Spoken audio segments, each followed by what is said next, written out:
Hello everybody and welcome back to World of Warships Legends. My name is Spartan Elite 43 and tonight we are taking our very first look at the new campaign ship, the Tier 7 Flandre. So with that being said, let's take a look at our commander. Our commander is Robert Gijard, and we are running Azurlane Scharnhorst and Paolo de Revel as our inspirations. Now if you don't have Scharnhorst, obviously you can run Cunningham, or you can choose from any of your other commanders that you prefer. This is just my preferred way to play. Alright, and then we are running Flammable Cannoneer, Gyrating Drill Bits, Megalomania, and Reaching Out XXL, with Will to Rebuild as our legendary perk. Good lord, couldn't think. Alright, let's look at the loadout. Now we are running Aiming Systems Mod 1, we are running Steering Gears Mod 2, we're running the Target Acquisition Mod, and we are running Main Battery Mod 3. You'll notice that we get 3 heals, 3 secondary boosters, and 2 engine boosts. We're not running any boosters. We have the Alpha Tester flag, which is purely cosmetic, and the camo that comes with the ship, which gives us 4.5% buff to detectability and incoming fire. All right. Stats for survivability. This is the healthiest French battleship in the game. It's very, very healthy, rivaling that of the Iowa. 71,630 hit points. Armor, 19 to 430 millimeters. We'll go over that in a minute. With a 32% torpedo damage reduction. For artillery, you have 380 millimeter 45 caliber MLE 1935s. You get 9 of those, and they are in a 3x3 configuration. Firing range is 19.4 kilometers, so nice and respectable there. Reload time, we've gotten it down to 24.6 seconds, but that still puts it behind the Richelieu and way behind the Jean Bart in terms of firepower. Now remember, these are basically the same guns, except Richelieu and Jean Bart, they get the quad turrets rather than the triple turrets. Now, I have no idea why the quad turrets load faster than the triple turrets. Somebody's going to have to let me know from Wargaming. I'm just going to assume it's balanced at this point. 180-degree turn time, 30.8 seconds, so not too bad. Not great, but not terrible. HE shell maximum damage, 5,400 with a 36% chance to set fires. AP shell maximum damage of 13,090.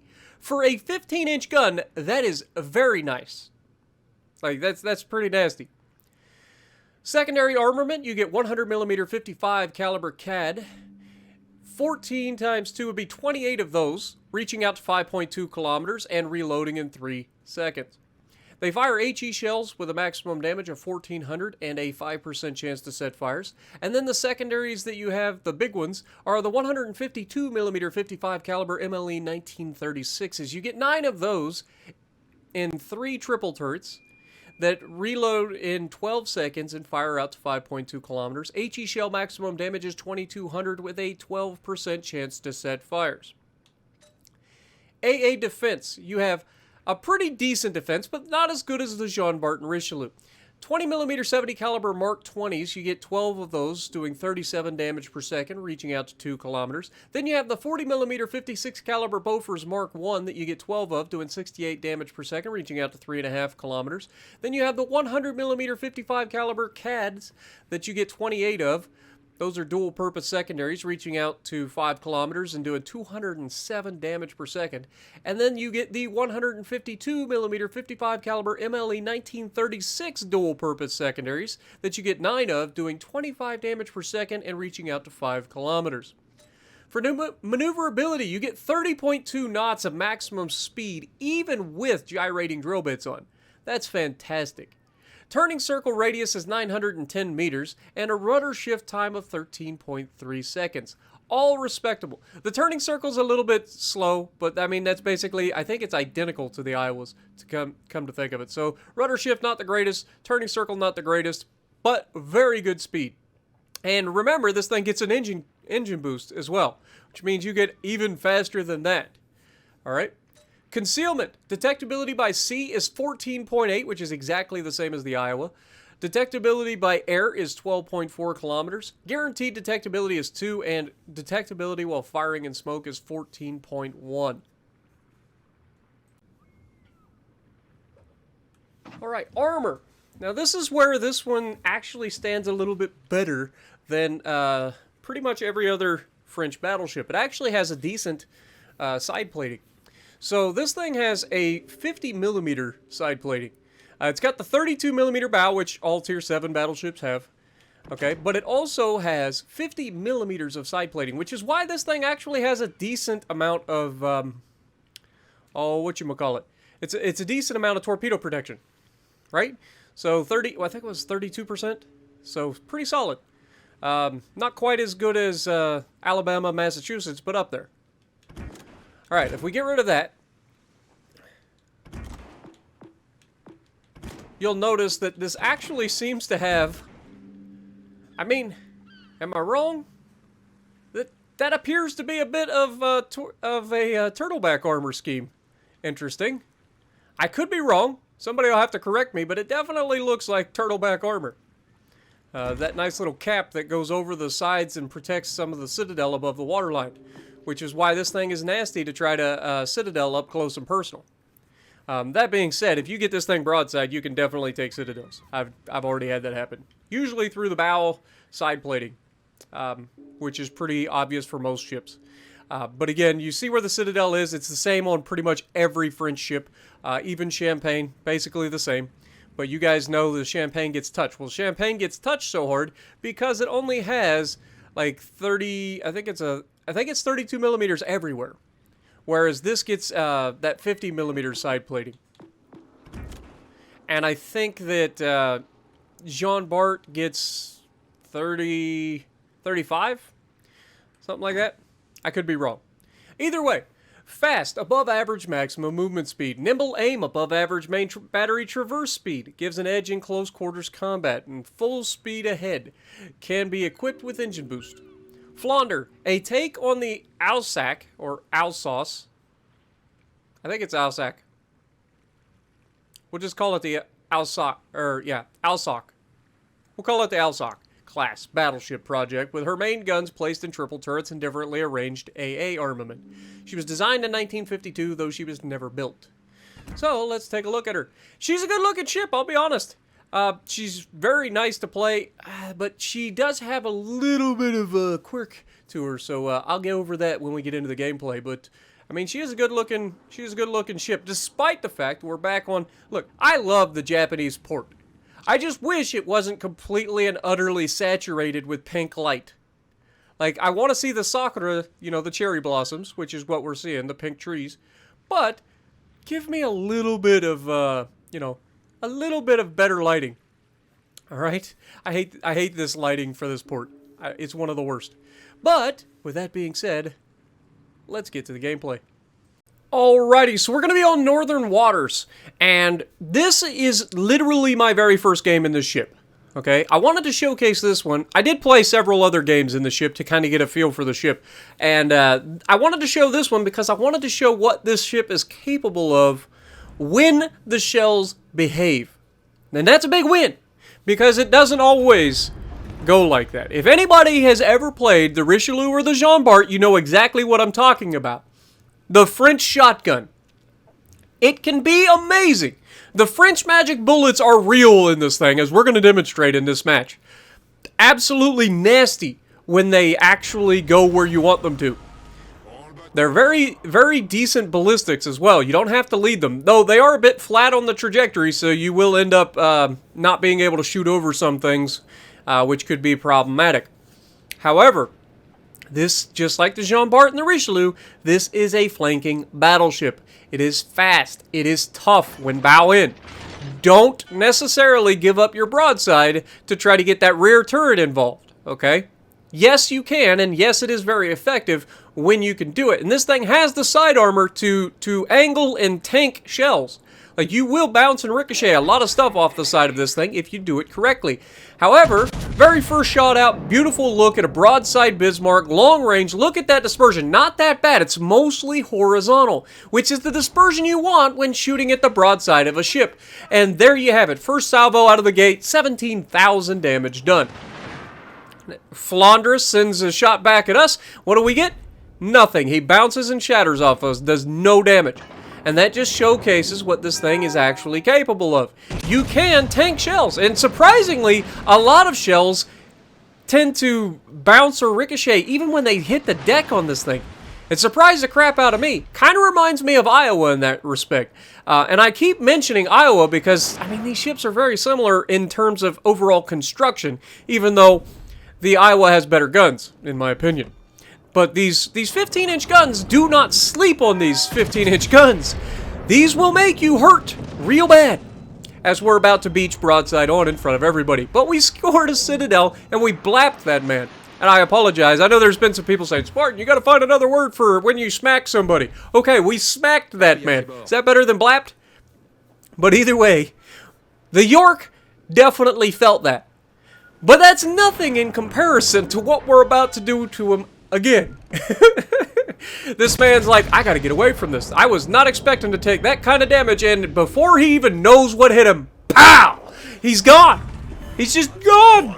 The man just got death struck in 2 salvos. Ouch. Poor York. Now, with that being said, again, this thing is very, very capable of having some ridiculous games, and especially if you can get this thing on the broadsides of people. Shooting at bow-in enemies is not where you want to be in this thing, and I'll tell you why. It is because of that mostly horizontal dispersion, as you're about to see. We take a shot, all the shells are heading towards the target, and we get 1 hit. Why? Because he was bow-in, he's a small target, and we got mostly horizontal dispersion. And like I said, as a Battleship main, I personally love horizontal dispersion. I'll take horizontal dispersion over vertical dispersion any day of the week. However, if you're up against bow tanking enemies, or if you're up against small targets, that horizontal dispersion can be absolutely the worst thing that you've ever had to deal with in your entire existence. And on top of that, this isn't the most, oh my god, that's not preferable. There's a torpedo boat over here, go figure. But, as you can see, this thing's fully capable of getting smacked right back if you're left broadside to everybody like a doofus. And we also have a Summers here. And this is going to start the bit of the, beginnings of a stalemate here. We have a destroyer right here. I have a destroyer behind me that has sonar. I also have a cruiser behind me that could possibly move up and help with these guys. Right?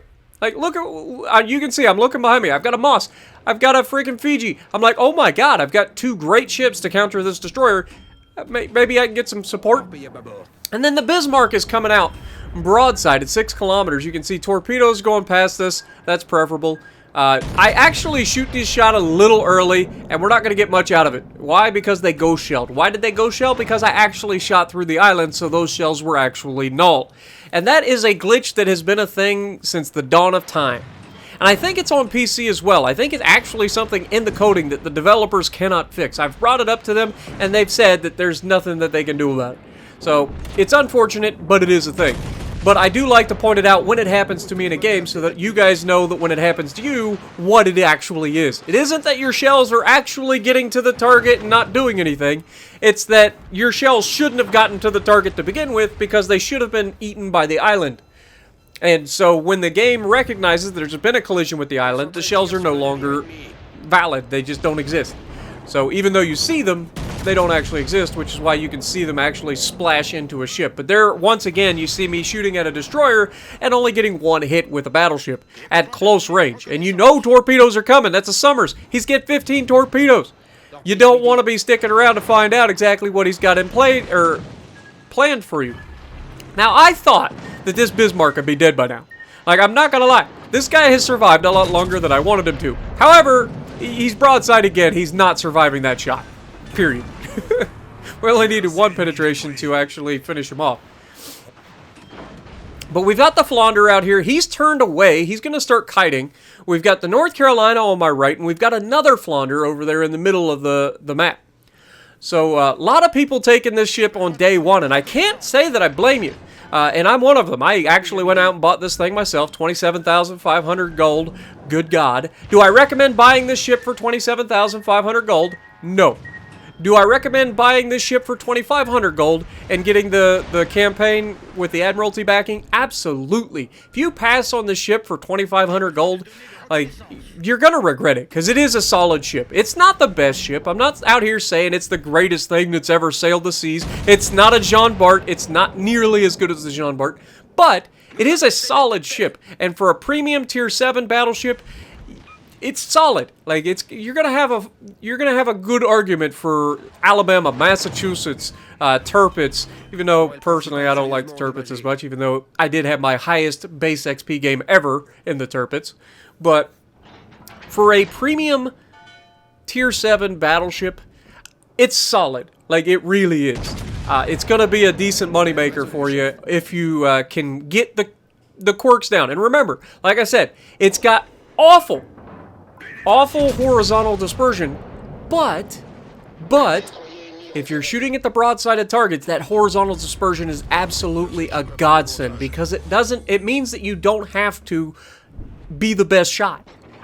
As long as you shoot towards the middle of that ship, those shells will spread out and hit multiple places on the ship, usually ending up with at least one citadel, even though you can see some of these shells are starting to troll us on this North Carolina.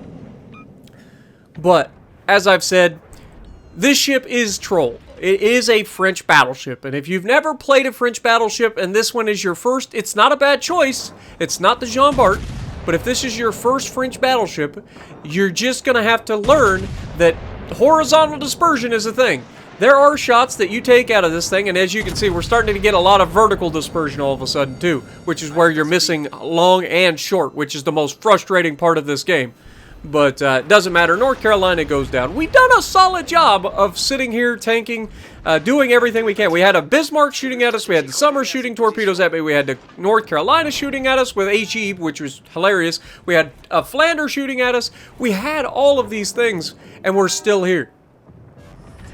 Now, here's another shot at this Summer. As you can see, I'm going to go ahead and lead him a little bit further, and we actually do not hit him. I have no idea how we missed that shot.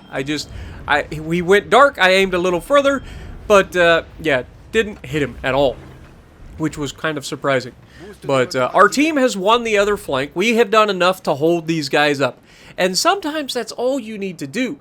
When I say win your side, there's options here, right? So winning your side is something that you can do just by staying. You don't have to be you don't have to get 1,000,000 damage. You don't have to kill everything on your side. Sometimes winning your side just means holding out long enough for your team to come back and help. Now, sometimes some teams never do come back and help, and that's when you have a bad time. But in these cases like this, you just got to recognize that you're outgunned, you're outnumbered. Don't get too aggressive. Put yourself in a decent position that you can be defensible in, using the island, being aware that there's a torpedo boat out there, doing all the things that you can to give your team the best chance possible. Refusing to die can be just as important as scoring a gajillion damage. Trust me, the amount of games where I have survived just ridiculous odds and not necessarily had a good day or a good game in terms of damage, but we win the match because of that hold is ridiculous. The amount of times that's happened is too many to count in the 76 or 7,700 games that I've played in this game. So you don't always have to be super aggressive. Sometimes you take a good defensible position and you hold until your team can come through and help. Now, obviously, you got to keep in mind what's going on the map, where your team is. Are they winning their side? Do you need to force the issue? And so on and so forth. And that's all map positioning, and that's all things that you learn the more you play the game. Now, obviously, this guy and I, we're in the same ship. We have gotten a big advantage off of him. We've managed to take most of his health between us and the cruisers, and maybe the destroyer, but you can see, that is the one thing I will say about this thing also. It has a really large superstructure. And unlike the Jean Bart, the Richelieu, while I think they also have large superstructures, they just don't seem to have as many hit points in the superstructure. This thing has a lot of superstructure hit points. It feels very German and American in that sense. You can definitely take a lot of damage through the superstructure. Now here we've got a Summers. He's broadside on. This is beautiful look. And remember, horizontal dispersion. And of course, in true Spartan fashion, We gotta hit him and leave him with just enough to torp the ever-living crap out of us. And at this range, it would be really hard to dodge 15 torpedoes. And while we are trying to slip the gap, no, it caught us with that one right on the belt. I thought we slipped it, but then he gets a second one, and that's the end of us. But we ended up having 149,000 damage game, 5 citadels, a dev strike high cow. Not a bad way to start the ship. And like I said, I do not regret getting the ship, and I probably will be playing the ship more in the future. But I do recommend most people just buy the campaign out, or not buy the campaign out, but I mean buy the campaign for the 2,500 Admiralty backing, and just go through the campaign normal. You don't have to spend 27,000 gold like I did to buy this ship. 2,500 gold will still get you this ship. It just means you have to wait a couple of weeks before you get it. 5 to be exact. And it is a very good deal for 2,500 gold. Like, it's a solid ship. There are many worse ships out there for a lot more than this. So I think most people will be happy with it. The ones that aren't are probably people that have never played French battleships and don't understand the beauty that is horizontal dispersion. I know Peak, he doesn't like horizontal dispersion, but Peak also tends to be out in front of people. He likes to exchange at long range, bow tanking guys, and so on and so forth. Whereas I tend to be a lot more aggressive, and I like those broads, or, you know, I like working for those crossfires, which is why ships like the Jean Bart, the Richelieu, the Kansas, the Montana, all of those ships, Iowa as well, can fit into that, Amagi, like all of those ships that are really, really good flankers for battleships, and live and die by those crossfires. If you can get yourself into those crossfires, you will absolutely love these ships. So let me know what you guys think down in the comments below. And if you like what I'm doing, punch the like button, leave a comment below, subscribe to the channel if you haven't already, and as always, I will see you in the next video.